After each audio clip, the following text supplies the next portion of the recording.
Give me a P. P. Give me an H. H. Give me a B. B. What do you say? Hey. Give me a P. P. Give me an H. H. Give me a B. B. What do you say? Hey. Hey, welcome to our Promotion Pros series at Promote Her Business, where it is our mission to promote your business and each other. Say it with me now. Online, offline, all the time. Absolutely. Hi, everybody. I'm Josephine Hannon, but you can call me Jose. I'm the founder of Promote Her Business. And at Promote Her Business, we are committed to giving you the best information on this planet about marketing and sales. And that's why every single month we have an extremely hot best practice of the month that we are talking about. And as 2017 is the year of women entrepreneurs, we are not giving up just because we're near the end of the year, because we play till the end, right? And so what's so exciting is for the month of December, our topic is end of year power up. It's end of year power up because we need to power it up, ladies, so we can complete this year as strong as humanly possible. And I have the best expert here to really support you with being able to power up your year. Now, many of you already know her. She's been with our Promote Her Business community right from the get-go in our inception. She's been a mentor to our community. She is no other than Linnea Hagen. You also met her at the 2017 year We Entrepreneurs Conference last year. And Linnea Hagen is the president of the Abundance Company. She is a business turnaround specialist, a strategist, and a leadership development expert. Linnea is also a best-selling author, radio host, and professional speaker. If you want to know how it's done, you have to hear Linnea speak. Actually, the first time I heard Linnea speak, I was like, oh my gosh, I so need to put her on a stage, and I want to speak with her. So it's just such a blessing to have somebody so proficient in our community. And she has also been in sales and customer service since she was 18 years old. So this is not her first roadshow. She's going to tell us what really works because she's worked with some of the biggest names in the world.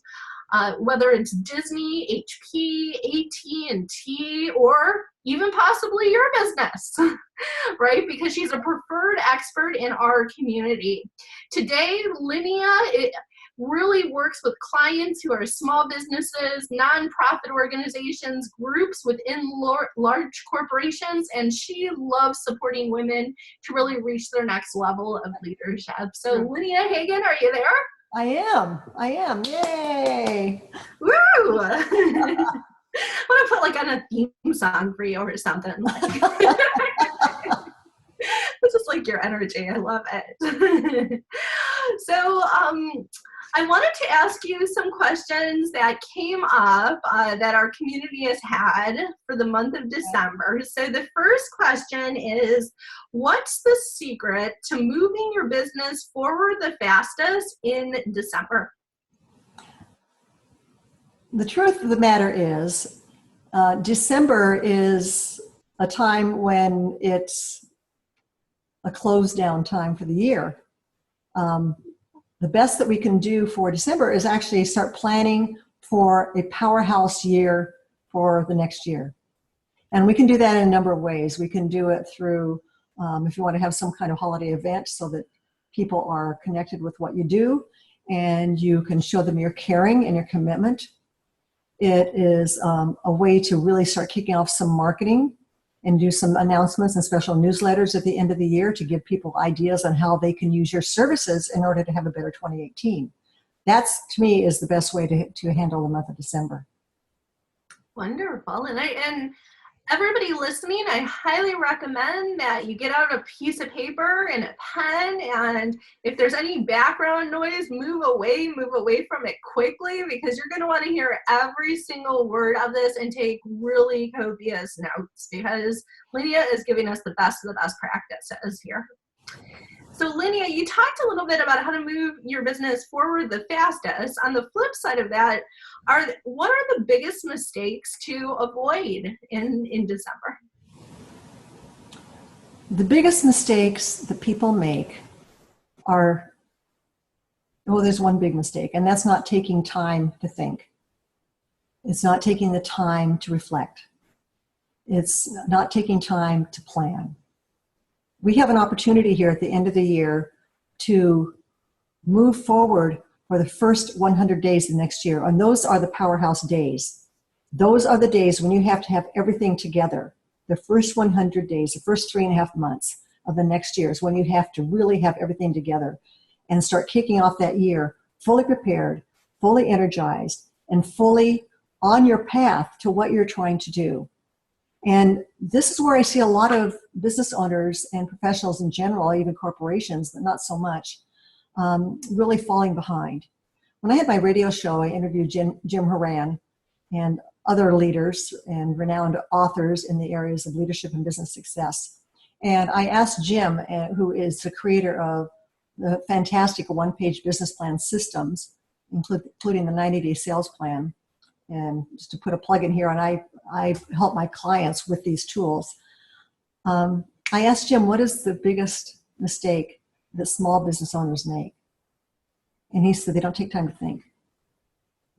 We believe, so many of us, that if we're busy, we're being productive, and that's simply not true. So we have an opportunity here, kind of in the lull or the doldrums of the holidays, to set some time aside and think about what last year, or 2017, basically is last year at this point. What that looked like, what mistakes did you make, what could you have done differently? And then start thinking about what are your dreams for yourself and for your family, and how you can use your business as the vehicle to get you there. So when we take time to think, we can actually start creating a vision, and then start creating a pathway to achieve that vision. And I think that's the biggest mistake that people can avoid making, is just taking the time to love themselves and love their own path and their own destiny enough to take time to think. And I'm curious, when you're saying take time to think, how much time do you recommend? It depends on whether you're doing it with just alone or with somebody else. If you have someone there to guide you through this process, you can help kind of ferret out a lot of things and put it into a process that is really workable and sensible and practical for you. But if you don't have access to someone like that, I would say take a half a day at a time. And if you don't want to do a whole day, take half days. Put it on your calendar and honor that time as you would any other appointment with a doctor or an attorney or a dentist. People are so good and conscientious about honoring those appointments with other professionals without honoring the appointment they have with themselves as a professional. And so I'd say a half a day. If you go to the library, I live near San Jose State University. There are wonderful areas just to sit by yourself there and reflect and do some writing and make a list of what you accomplished and what you didn't accomplish that could have moved you forward. Take a look at your strengths. Do a SWOT analysis, which is where you're looking at what your strengths are and what your weaknesses are, what the opportunities are that may be open to you, as far as maybe having putting together a strategic alliance with somebody, and what the threats are. Are there a lot of other people who kind of do what you do? That's kind of a threat. Is there something possibly going on with the economy? That's a threat. So really open up realistically to everything that makes up your environment and your business. And when you do that, you start getting this stuff out of your mind that your mind at some point is trying to process anyway. And you clear a path for more open thinking and a sense of possibilities. And the other thing is then to get really clear on what you're trying to achieve.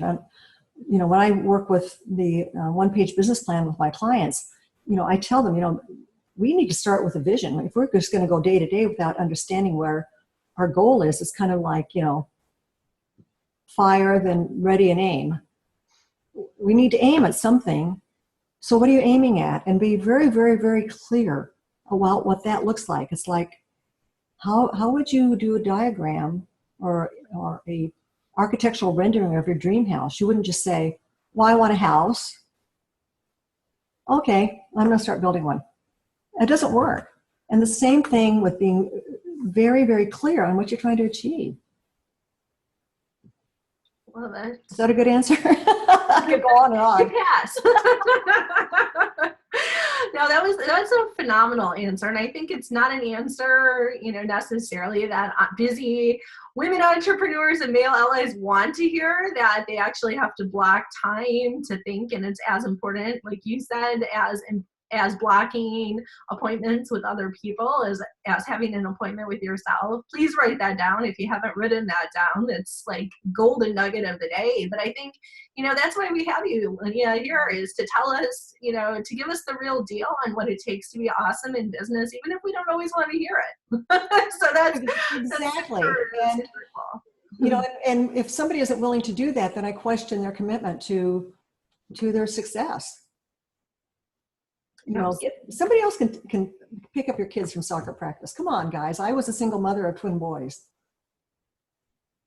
I know what it takes to be a mom and to have a career. And there are other people there who are willing to help. Take that help for 1 or 2 days and block out that sacred time for you. And I'm going to put it out there. This just came to my mind because Joseph and I hadn't really talked about this. That if somebody wants to get together with other business people and just do this, I'll open up my home and we can all do this together, and I can help guide through that process. And that's how committed I am to making sure that people do this for themselves, so that it enriches themselves and enriches their business, and originally it's going to enrich your family and enrich the community as well. That's how important it is. Love it. So one thing that always comes up in our community is, because we're, the premier marketing and sales organization for women entrepreneurs and our male allies, is marketing and sales, right? And how they factor into the month. And I guess my first question to you, Linnea, is because it seems like a lot of people have confusion about, what's marketing strategy, what's a sales strategy. Just so the audience is clear, what's the difference between marketing and sales? Marketing is the face of whatever you do that is out there for somebody to see. It is communicating your strengths. It's communicating what you stand for. It's communicating your product. It's communicating your experience. I've done a lot of things, with my books and the radio show and everything. None of that was sales, but all of that was marketing. How do you do something to build the credibility of what you're capable of doing for them? That is marketing. Sales comes in part of the, number one, I'm going to back up a little bit. Number one job of a salesperson or in the sales arena is education. If you educate somebody well enough on what you do and how it's going to benefit them and how they can trust you, you don't have to be selling. But the sale starts when the customer or the client says yes. Or the sale starts when you say, how can we proceed from here? Are you willing to move forward?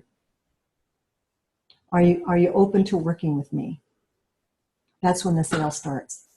It's a very small pocket of time, actually. And after that, it becomes customer retention and customer service.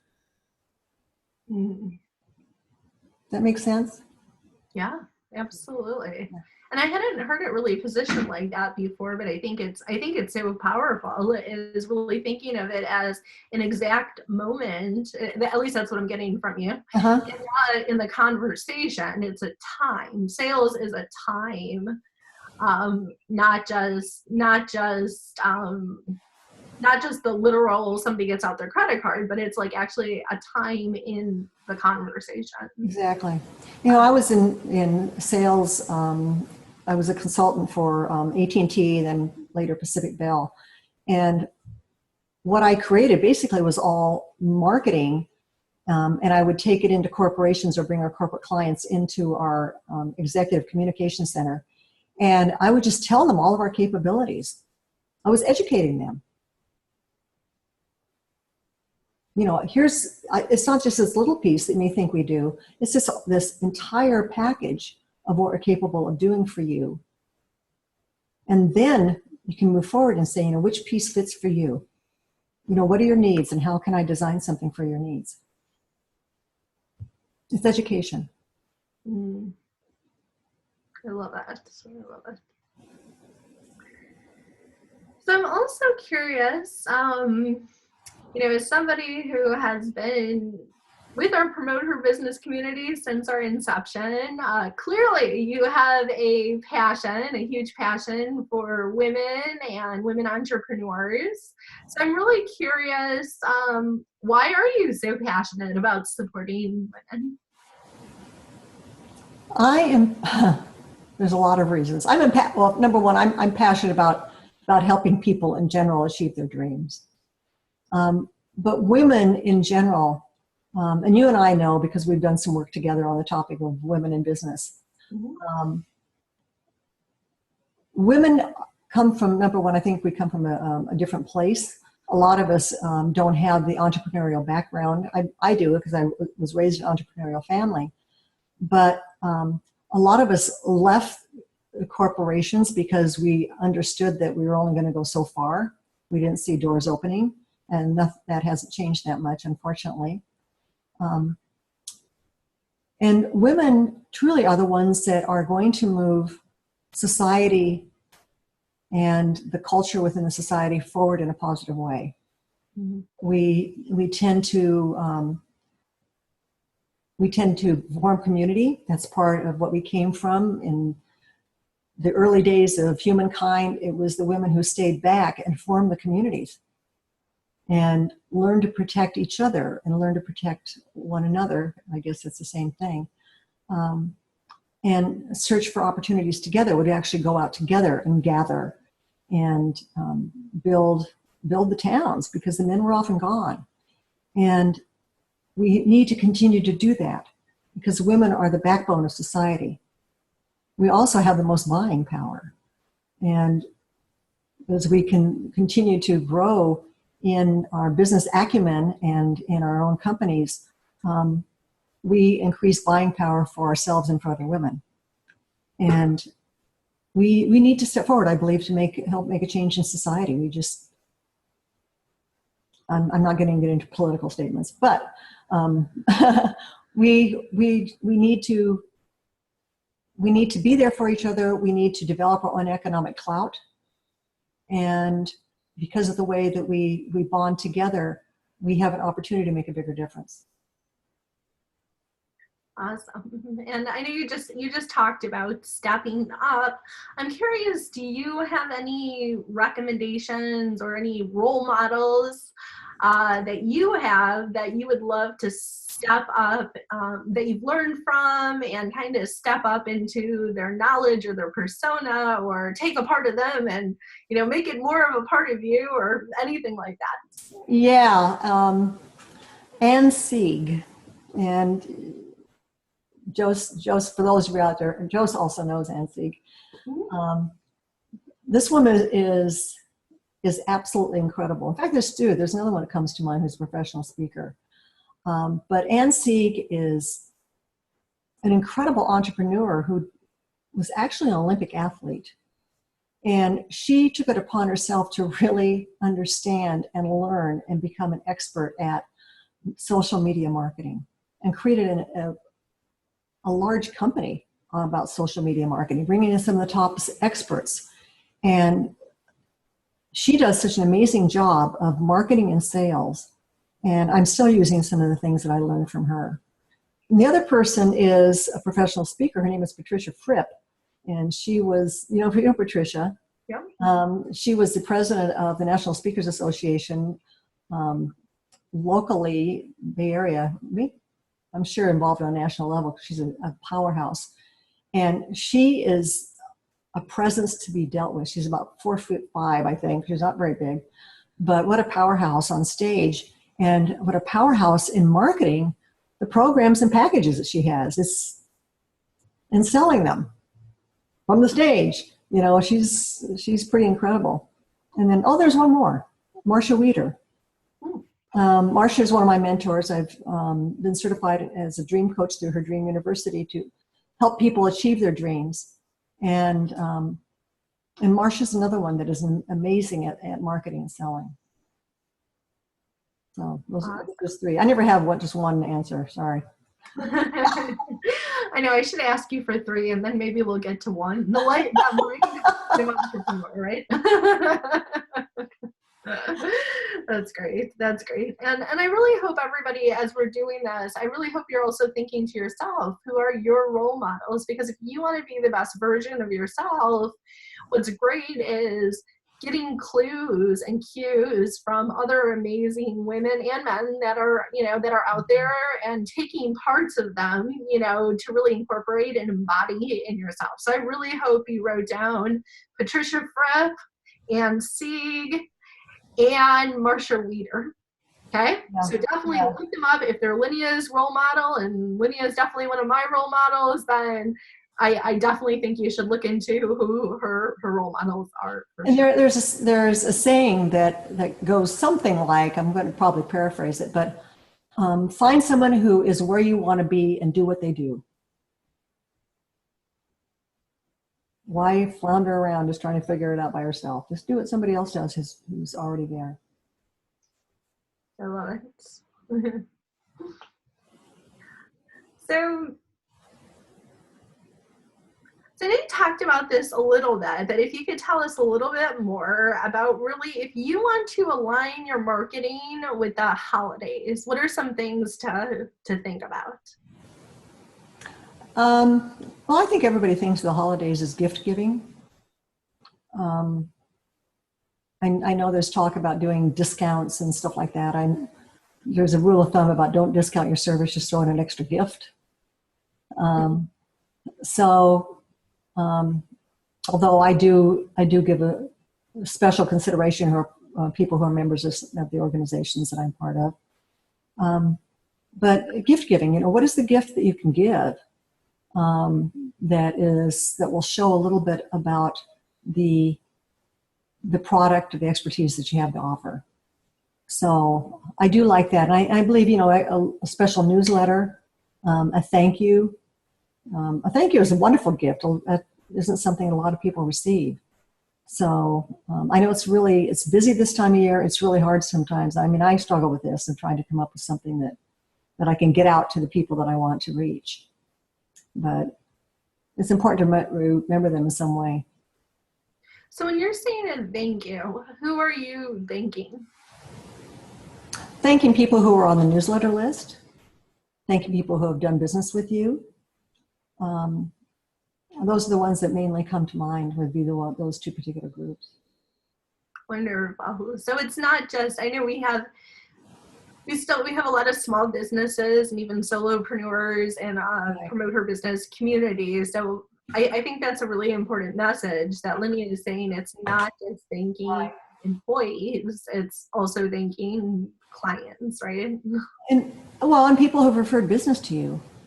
Oh, I love that. And promotion partners. Promotion partners, strategic alliances, people who are referred business to you, especially need to be thanked. It's kind of, to me, it's kind of like, raising a child. You want to reward the actions that you want to see. So, yeah. Oh, that's a good one. Make sure everybody wrote that down. Reward the actions you want to see. So what kind of behaviors do you want to see in your business? And then make sure to reward those. My goodness, you were giving us so many golden nuggets today, Linnea. I'm trying to keep up. I'm like, Rachel. I collect affirmations and positive quotes. So. A hobby. So, you talked about role models from a higher level. from the level of marketing, you know, if you want to produce like the best marketing materials out there and you're kind of like, yeah, I'm not really a writer, I don't know what to write, how do you get good role models of marketing collateral? Find the people who are doing what you want to do and do what they do. That's a good answer for a lot of things. To find examples. I mean, it's kind of silly to try to create something off the top of your head, and you know, why reinvent the wheel, as they say. Find something that is working, and then make it your own. And I'm a, you know, professional writer. I'm a professional editor. If you want me to look over something, I'd be happy to do that. But you know, it's kind of silly to try to create something from scratch when there's so much that's out there. There's a lot of stuff online. Mm-hmm. So is it okay? This is a question that's definitely come up on the topic of ethics. Is it okay to go, let's say you're in the florist industry and you go to another florist website and you opt into their free ebook? Is that appropriate to do? You know, I don't think that's inappropriate. The only thing that would be inappropriate is if you pilfer that and send it out as your own. People copy some of the things that I do, or they'll repost something that I write, they'll repost it on Facebook without giving me credit. You know, I don't like that. So give credit. And even if someone seems to be in the same industry, I would even try to get closer to that person and say, gee, how do we complement each other and how can we work together? You know, it was kind of intimidating for me when I first started my coaching business back in 2002. I would go to events and there'd be other coaches there. And I thought, you know, the first thing is to kind of avoid anybody who does what you do. But one of the things that sets business people apart in the Bay Area as opposed to New York, and I've read studies on this and have colleagues that will corroborate it because they have businesses on both coasts, is that people in the Bay Area will step closer to the people who look like competitors to them and say, how can we work together? Absolutely. Or if you want to use some of their stuff, saying, you know, I really admire what you've done. Would you mind if I borrow some of this and use it for my own? Or if, you know, and the thing is, you know, if something is copyrighted, if you use the basics and then you change some of the words or restate a sentence, then you're not breaking a copyright by using that. So, but you got to be very careful about that because, you know, other people may not find out, but you're going to know within yourself. And it's so important to have integrity with yourself.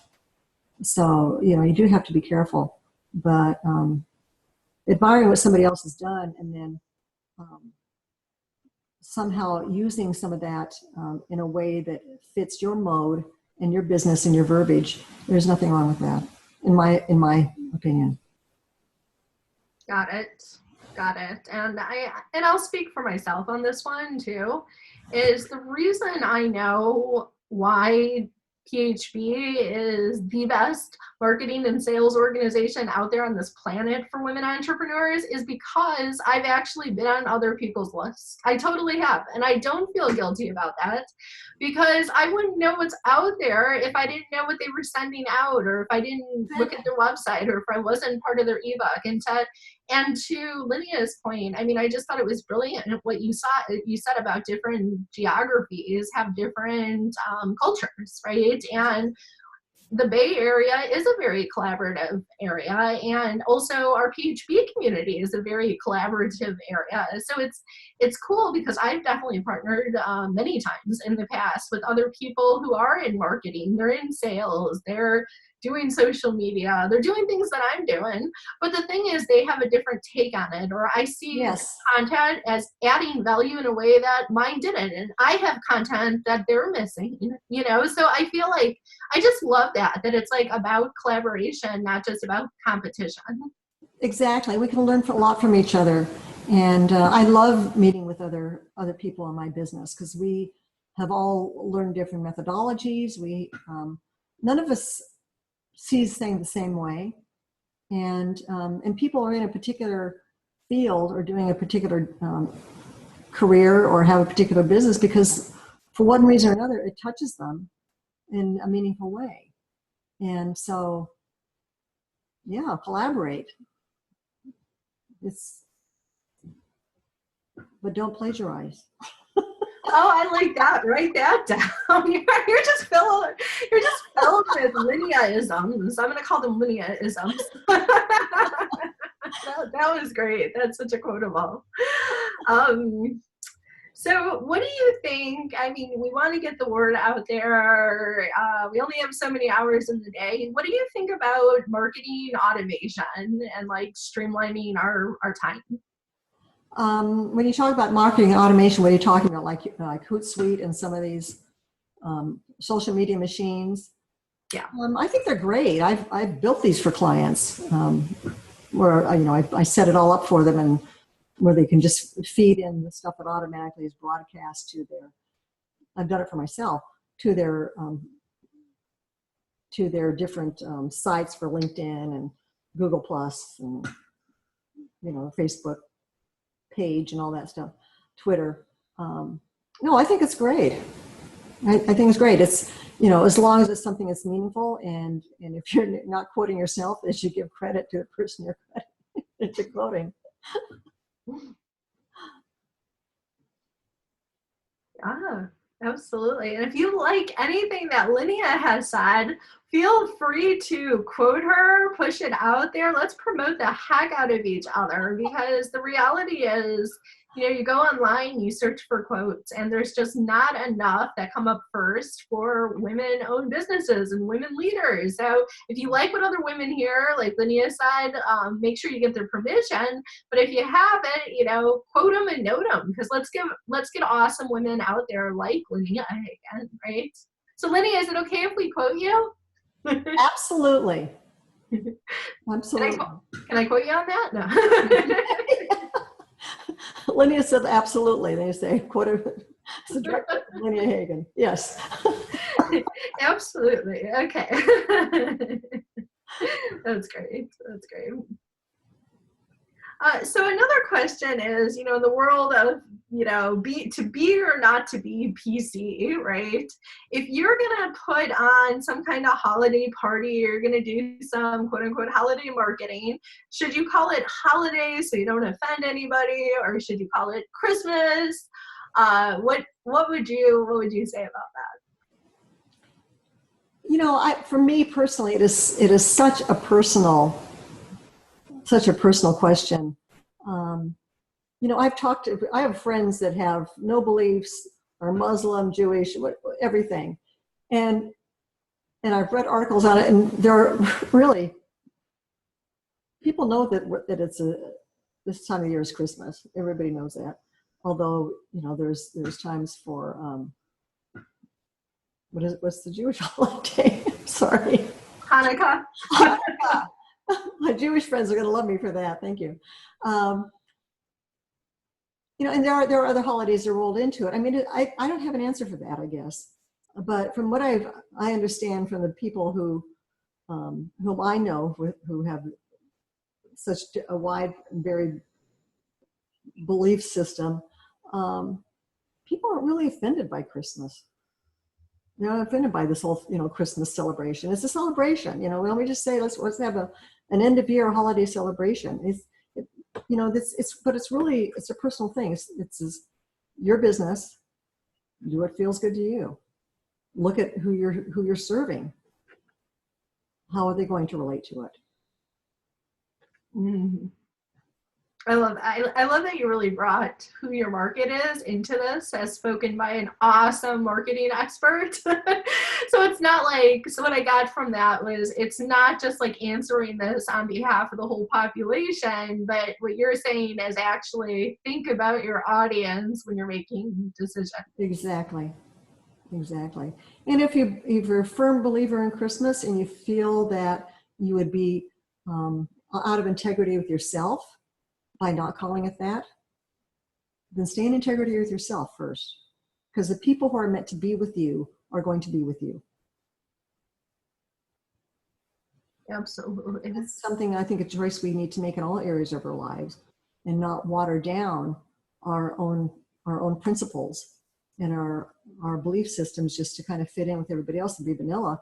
Stay true to what we really believe is important. And the people who are meant to be part of our circle will then be part of that circle. The ones that fall away from that, and then, bless them on their way. But we need to have integrity with ourselves first. Right. Be true to your personal brand and your own beliefs. Exactly. I love it. Yeah, it's a very important message, because it is easy as an adult to get caught up in the peer pressure of what other businesses are doing. Yes. And sometimes it's not like the best thing for our brand, and it's not the best thing for our audience. Exactly. Right? Exactly. Now, I'm curious, another question. I've been asked this at least twice this month, so I definitely want your opinion on this. This is like a big one. Is, it's December. Should you just kind of throw a towel at doing any more events or trainings, because it's almost the holidays, and, I don't even know if people are going to go.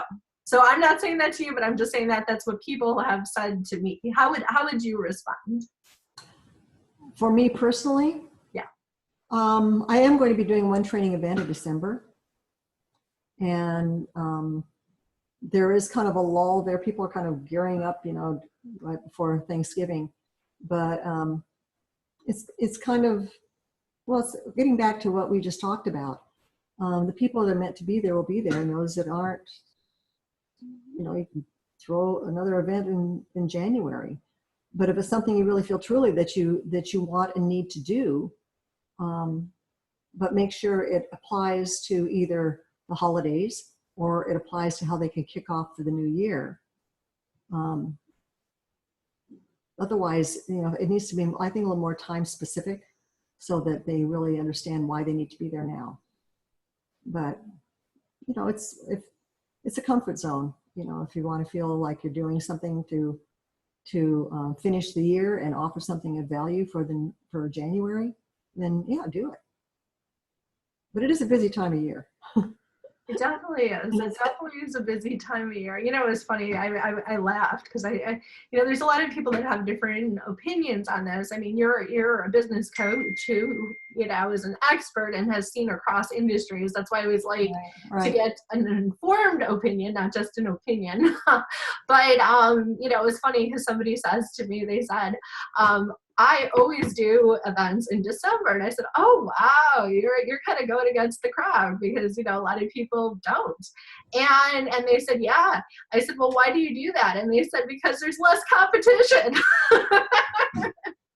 There's less, but at the same time, there's a lot more competition for people's time with the holidays and travel and the kids being out of school. And, there's holiday events going on that aren't business connected. So absolutely. My husband has the holiday party and you got to be there, so there's a whole lot going on. But that person's absolutely right. There tends to be less business events. And so I'm doing one on business planning on December 12th. Very cool. I love it. December 12th. So make sure everybody mark your calendar if you want to talk to Lenny about that. Wonderful. So I know you talked about this a little bit with thank yous, but I just wanted to give you an opportunity to expand on this if you want to, which is, do you have any ideas for giving your potential clients a gift over the holidays? Like, what could that look like? I don't do that. I mean, I just make the same offer if they're open, which is to have some complimentary time with me. And I could possibly help them get through the holidays and plan for next year. And that's just a usual gift for me. There's nothing special about the holidays. So.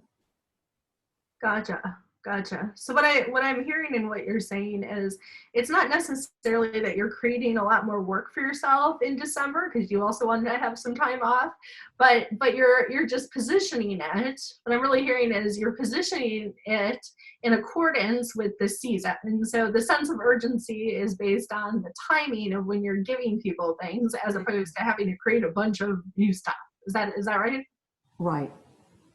Gotcha. Gotcha. And, so many of us, I have so much material. I know you do. I don't have to create anything new, but it's the same, it's the same gift that I would give anybody during any other time of the year is, to spend some time with me. It has great value. Love it. So you talked about in terms of your current clients and acknowledging them, you talked about doing a thank you. And I'm really curious if you could be a little more specific on that. Do you think you should handwrite? Should you send them an email? Should you, go by their house and carol? Should you give them a physical gift? Like, what does that look like? I know you're going to say caroling is the answer. Caroling would be great. That would be great. I would love that. Or, and even if, somebody has an office space or can use a community room, invite all your clients and prospective clients there. Give, some kind of little gift to everybody, promotional items and that type of thing, and have some, eggnog or cookies and use it as an opportunity for them to think about who is a possible person they could meet at this.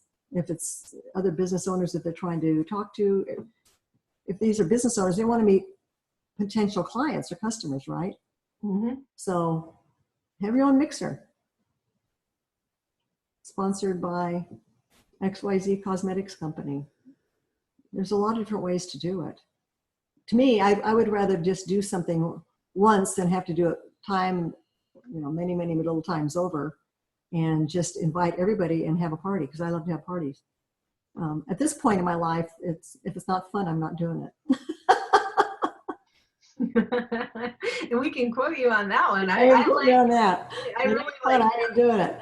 But it makes what I do even more enjoyable, because I love what I do. I have a passion for it, and if I can just pull everybody else into a party, that's even so much the better. So it does, to be fair, it does take time to get a venue and get the food and get people in the room, right? So what would you say is the biggest advantage from going from individually thanking people to really coming together as community? Well, I think the biggest advantage is you showcase yourself as someone who is part of a bigger picture. You can showcase yourself as someone who tries to pull other people together and not just, pay attention to them. I mean, the cool deal with doing something like we're talking about, doing some kind of just thank you event with, wine or eggnog or whatever it is that you want to do, is that I guess for me, it would showcase me or the other person as somebody who really has a community bent for the bigger picture in the community. That's really important to me, and it really shows a commitment to helping people expand their businesses, because you're going to bring them even closer with other people who perhaps could partner with them or be a client, and that would be a really nice opportunity also to just have a little hand signed card with maybe some kind of little handout or something in it. As a thank you. So face-to-face is always better. They need to get a constant taste of who you are and what you do. Mm-hmm. Do you think face-to-face helps retention? Yes. Every business is personal business. Mm-hmm. Yeah. Mm. And I love that. Some people are party people more than others. But the best business is personal business face to face.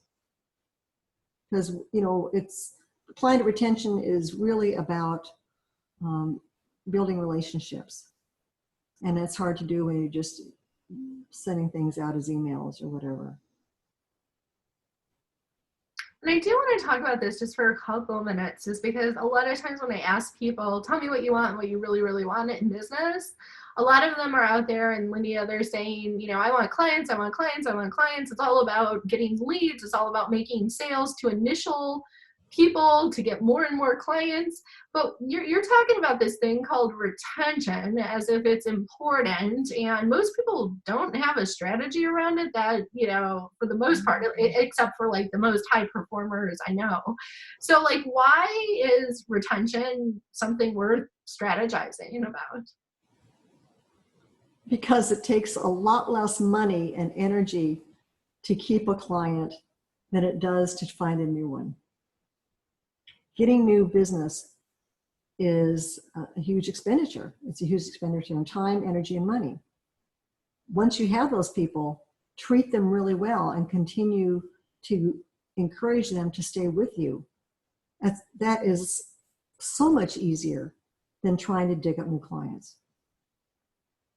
You know, it's something that the big companies use all the time. They're doing look at Apple. They're doing upgraded products all the time. Mm-hmm. They just, you know, had the iPhone, the initial iPhone, that was it. They wouldn't be where they are.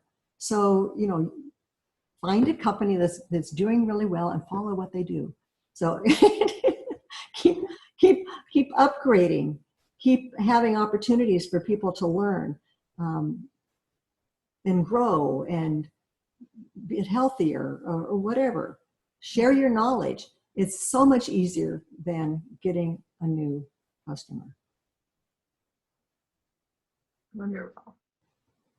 So I hope everybody is writing that down and assessing yourself on that and thinking about that strategy, your retention strategy going into the new year. Okay. The other thing in December that's really hot is there's a lot of people, they're doing multi-speaker events, they're doing multi-vendor events and fairs. So do you have any advice? I know that you told me that you've been a vendor for like practically your whole life, right? Or at least the life of your career, right? So do you have any advice, I guess, first to newbies, and then the second question is to more seasoned people on how they can up, you know, their success with being a vendor?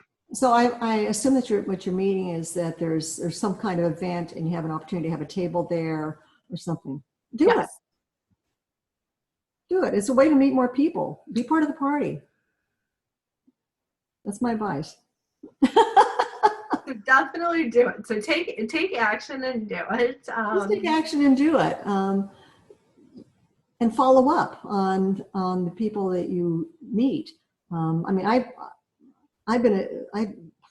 was a technology representative, you know, for Pacific Bell at big technology conferences, and you always have, you know, find a way to follow up with people, give them a gift, give them an experience of you, and you might even through talking to other vendors, because one of the fun things about doing something like that is you can break away and you can go to other vendors and say, oh, what are you offering?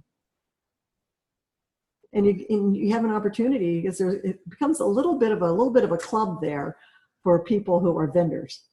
And so we kind of move away from our table or our booth, and we talk to others and say, ooh, I'm giving away these candy bars. What do you have? You know, it's fun. And the other thing, and here's a piece of advice: get out from behind the table, stand in front of the table, and go talk to people who are passing by. I learned that very early on, and I just would get out there and just, you know, start talking to people and schmooze and saying, you know, what do you do? Or, you know, whatever, you know, have plans for the holidays. There's this one great thing about doing marketing and being out at events this time of year is there's a lot of questions you can ask people. There's a lot of topics, right? So, you know, what are you doing to wrap up the year? Are you taking a vacation? You know, are you going away for the holidays? Whatever. I mean, there's a lot of material there. You know, do you have kids? Are we going to be out of school? What do you want Santa to bring you?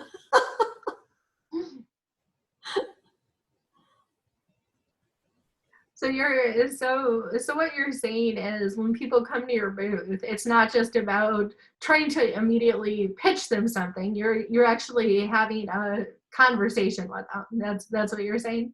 Yeah. And if we're giving away something, I just kind of walk out there with whatever it is. And, you know, this is what we do. Be really, really, really clear on your benefits and be really clear, first of all, on the pain points of what, you know, your client may be going through, or your ideal client, and how you can benefit them. You know, for instance, if there's a solar company, you know, people are complaining about their power bills. With the winter coming, the bills are going to go through the roof, and what we do, we help that almost disappear. I mean, there's ways to do that. I think you're raising such a powerful point here, because many people, when they go to the vendor fairs, they kind of just let whoever comes up to the booth lead the conversation, and they have no talking points or any clear thing that they actually have planned to say. Yeah. So I really like how you're telling the audience to maybe take a little time, you know, to actually think about what you're going to say and how you're also going to lead the conversation. And Yeah. it sounds like you're leading the conversations, but you're also asking questions. It's not like you're just talking at people. Is that right, Linnea? Exactly. Exactly. And they'll say, well, what are you all about? Well, we help people who are tired of paying high costs of energy to PG&E, and we help them not only save money, but bring their bill down to almost nothing. It's, you know, we help people get off the grid. I'm just an example for like a solar company. Mm-hmm. So, you know, people maybe aren't feeling good about their image. So we help them feel better about the image so they can present a better image to the world, feel more confident, and maybe move ahead in their life and their business in a way they never had before. There's different ways depending on what your business is. Gotcha. And what would you say is the definition of success from being at a vendor fair? Like, how do you know it was successful? Like, what's realistic expectations to have around it? Oh, I don't know if there's a good answer for that, Jose. I think you need to set that goal for yourself before you come in, depending on the size of the event, and say we want to collect 20 cards, 50 cards, whatever, and you know, I think that's probably the best, whatever feels right to you, whatever you feel you can handle. Nothing's worse than having too much success where you get to a point where you can't handle what you have, and then that's a sure way to kind of start going down the tubes and running amok. So I don't know. That's a good question. What's the definition of success? I think it's individual according to the scenario. Mm-hmm, mm-hmm. And I feel like it connects to what you said at the beginning, which was taking time to think, right? Oh, absolutely. Because you don't know the answer if you don't think about it. But what I hear in what you're saying is it's important to be intentional and actually have a definition of success. So it's not to say don't have a definition because everybody has a different definition. It's to say, going back to your point earlier, you know, block out that time so you have a definition, right? Well, right. And say, you know, so what are we trying to achieve here? What's our goal here going in? And so clarity going into it is really important. You know, why are we doing this? And what do we hope to achieve? Yeah. Yeah, because I hear a lot of people, they come out of the vendor fairs and I'll say to them, oh, how did you do? And they'll be like, I got 10 business cards. And I'm like, okay, well, how, you know, to you, is that successful? And they're like, I don't know. Just tell me, is it successful? So I think to your point, Linnea, it's having that intentionality so that you know if you hit your own metric of success. Retrospectively, you don't want to have to define it, right? Well, and also when you walk into an event and they say there are going to be 1,000 people there and there are 100, you've got to lower those definitions for yourself. Yeah. The reality when you're walking in the door and you see what really awaits you rather than what you were sold on could be a real factor in how you adjust your success or goal definition up or down. Absolutely. And I think that's a really big point that I think unless you do vendor fairs, most people don't get, is that what people say and how many people show is not always the same thing. Exactly. But it's also about you fulfilling upon what you agreed to, right? Because usually vendors have to bring people in the room. But I just really love what you said about adjusting your expectations. So you have expectations that you've already set, yes, and then you adjust them as you're in the event. So you're still clear on what you're playing for. It's just you're adjusting them according to the situation. exactly. And the more you do it, you'll get a better feel of what works and what doesn't to connect with people. But what really works to at least get people to want to talk to you is to have food.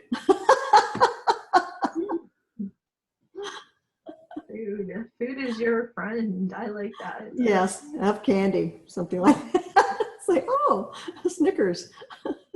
But it works. I'm going to ask all my health and wellness people to cover their ears. Now. December events are a really good opportunity to get rid of that Halloween candy. Yes, without a doubt. If it's hot in there and people are walking around and it's anywhere near any meal time, I've definitely seen that. And for myself, even, like, I've definitely gone to people's tables because they've had food. So that's brilliant, Linnea. Ooh, gummy bears. So speaking of food, and and networking and parties, I'm curious if you have any thoughts on when you go to a holiday party, whether it's a family party or it's like a bunch of entrepreneurs just kind of socializing or whatever. Is it appropriate to bring up your business? Is it classy or tacky, or what is, what's your thought on that? Well, is it a networking event? No, it's just a holiday party. A bunch of neighbors and that type of thing. I mean, there are ways to do it. People will say, what have you been up to? Oh, I've been really busy with my business, because a lot of people don't know what I do. I have a very, very active neighborhood. We're quite a social neighborhood, and a lot of people don't know what I do. And so I'll say, well, I've been really busy, working on my book, or I had a speaking engagement, or, that's a really good opportunity. And then they can say, well, what do you do? Well, I help busy entrepreneurs who aren't seeing efforts from their profits or productivity. I help them get a handle on that in a way that saves them time and money. And I speak about it. I write about how to be more effective and how to be more successful in less time. I'll say, oh, I had no idea you did that. Yeah, I do. I'm really passionate about it. There are ways to do it. But to hand it to be at a family event where there's, somebody's brought a boyfriend that, you've never met, and say, let me give you my business card. You really look like you could use my help. That is inappropriate. We have some gardening activity going on outside here. There is. Oh, we've got 2 blowers. This is good. But high performers do not get bogged down by distraction. So this no. Laser focus in. I'm going to lean in because their microphone. Very, very best part of this interview. Okay. Okay. So, all right. So, So we have just two last questions for today. So one is, with the holidays, and it's often a time for giving and charity. What do you think about aligning your business with a cause? Run that by me again about the holiday and giving. Yeah, what do you think about aligning your business with a cause? I think it's wonderful. I think, it's beyond thinking. I believe that we're not here just to take. I believe we're to give back and make the community a better place for everybody. So to me, when I see a business who gives something back to the community or aligns their holiday party or whatever with a cause, it's a business I want to be part of, because they understand that we're all in this together. I love it. I love it. And you're somebody that's thinking bigger than just your business. Yeah, we all have an opportunity to make a world a better place, and we need to do that on an individual level, and we can do that through our businesses very easily. Absolutely. So Linnea, you gave us so much wonderful information today. If people could only take away one or two golden nuggets from what you talked about today, what would you want everyone to remember? Oh, golden nuggets. Okay, here's what I was thinking about today. That we are in a time, the end of the year is a time of harvest. But in order to have a good harvest at the end of the year, we need to do good planting at the beginning of the year. So the number one thing is to start planting and planning now. Take that time to honor yourself and honor your path by taking the time to think and plan. And when you start doing that, you start getting a clear picture on your marketing efforts, and you have those lined up in the beginning of the year. You can fully start harvesting early on. The most important days of the year for a business are the first 100 days. So we need to kick off the new year, our feet firmly planted on a pathway to get to our destination.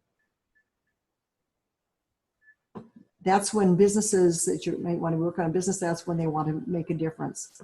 That's when they want to start seeing some money coming in.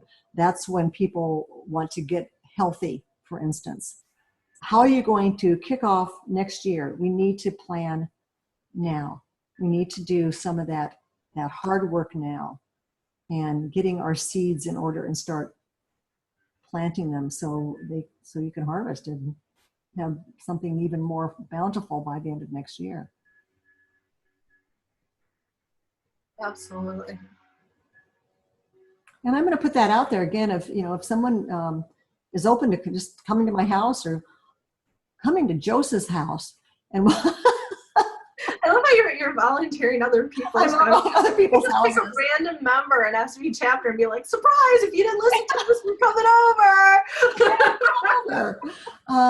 Or you have people that are within your team. For instance, I know there's some people in multi-level marketing, or they have a team at your house. Have a quality thinking and planning session there, where it's like a retreat. One of the things that I've done a lot is doing leadership retreats to plan for the next year. And this isn't fluffy stuff, and it's not where most people are used to living mentally with their businesses. And but it is so hugely profitable to do that. So, open to do that. I'll come over and do that. I'll be planning my own as well, and I'll help people step through that. Just let me know. Cool. I love it. Yeah, we all have dreams. Some people don't have dreams they've fleshed out yet, but we all have dreams. We all have places that we're meant to be. And the question is, are you driving your own destiny, or are you driving around in circles? Yeah. That's another Linnea-ism. Are you driving your destiny, or are you driving around in circles? Yeah. My goodness. We just need to like plaster your quotes all over social media and Google, because oh my goodness, you have good ones. I just love it. So thanks for being a good representative of our sex. Thank you. I've had a meeting with a kind of a macho guy who had his own, he was in construction and pipe laying and all this stuff, and he's been in business for quite a while. And he's probably, I'm going to say he's probably about my age, but I'm older than most people I know. But anyway, and I told him all the work background that I had, all the different industries, the knowledge that I have, and he said, I'm absolutely blown away. And I said, you know what I tell people? Don't let the eye makeup and the good wardrobe fool you. This is a powerhouse. And I think there's a lot of underestimating of women in business by others maybe who are just observing. Absolutely. It's so true. And thank goodness for communities like Promote Her Business, because that's not a mistake we're going to make, right? We always hold members, whether it's women entrepreneurs or male allies, to our fullest potential, and we don't underestimate. So that's really, I think you're getting to something really important, because it's not something that's normal in culture. Like, if you look good, it doesn't mean you're smart, right? So yeah, exactly. And and if you, anyway, I've worked with men. I've been in male dominated jobs, working with I was a technical consultant to big corporations, for crying out loud. Most of the people in my job, my colleagues, were men. The people that I worked with are men. The CEOs and the department heads and the engineers were men. And I certainly didn't look like any of them. So there's, I learned early on that there's underestimation that is done because of a woman who is cute and wears makeup and heels. So I'm hoping that maybe that has shifted a bit. That's been a few years, but I'm hoping that has shifted a bit. Mm. Yeah, but we need to make sure that we're not going to lose our femininity by being a business powerhouse or be underestimated as a business powerhouse because we are feminine. Absolutely. And I think, that's what's important about women and entrepreneurship is it gives a new face, it gives a new feel to what power looks like, because we haven't historically gotten it from the corporate world. It's been more symbolically masculinized, right? And so we can do it as women in entrepreneurship because we are the fastest growing segment of entrepreneurs. Yes. So what we wear, how we dress, how we sound, the image we portray is a role model to the rest of the world on what power looks like. So I think there's so much potential, and I love that you're bringing that up, Linnea, and there's some intentionality around it, right? Exactly. So very cool. Well, I wanted to thank you for having you on our show, giving us wonderful information. We are going to bring Linnea back for one more special interview about really kicking butt in the first 100 days of 2018. So you're going to want to hear that one as well. And in the meantime, Linnea, what's the best way for the community to reach out or connect with you or even have you as their business coach? Well, they can write to me. It's Linnea, Lynnea, at abundancecoaching.net. They can check out my website, although I'm getting ready to launch a brand new website. It's really cool. And that's abundancecoaching.net or theabundancecompany.com. Either way will get you there. Perfect. Okay. And immediately after this call, everybody will get a survey that we always do after each call so you can give us feedback, because our curriculum is entirely driven by what you want. So tell us what you want, what you really, really want. Give us feedback. We want to give you the best ways to promote the heck out of business and have more people think of women first so they buy from women first.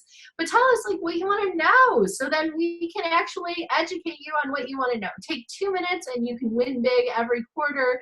We pick a winner. So definitely just take 2 minutes and fill out the survey.